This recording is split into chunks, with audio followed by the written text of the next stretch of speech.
తిరుపతి వైకుంఠ ద్వార దర్శనానికి వెళ్ళాలనుకుంటున్నారా? అయితే ఈ డేట్లు గుర్తుపెట్టుకోండి.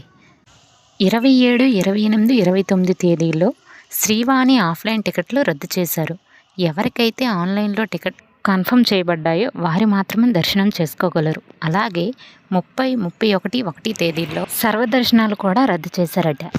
ఓన్లీ ఈ డిప్ ద్వారా ఎవరికైతే లక్కీ డ్రాలో డిప్ వస్తుందో వారికి మాత్రమే దర్శనానికి అలౌ చేశారు. ఇకపోతే 2వ తేదీ నుంచి యథావిధిగా స్వామివారి దర్శనం అందుబాటులో ఉంటుంది. ఉత్తర ద్వార దర్శనం, వైకుంఠ ద్వార దర్శనం మన గుడుల్లో కూడా అందుబాటులో ఉంటాయి. ఏదో తిరుపతిలో చేయాలనుకొని హైరాణ పడిపోయి మీ సేఫ్టీని మర్చిపోకండి.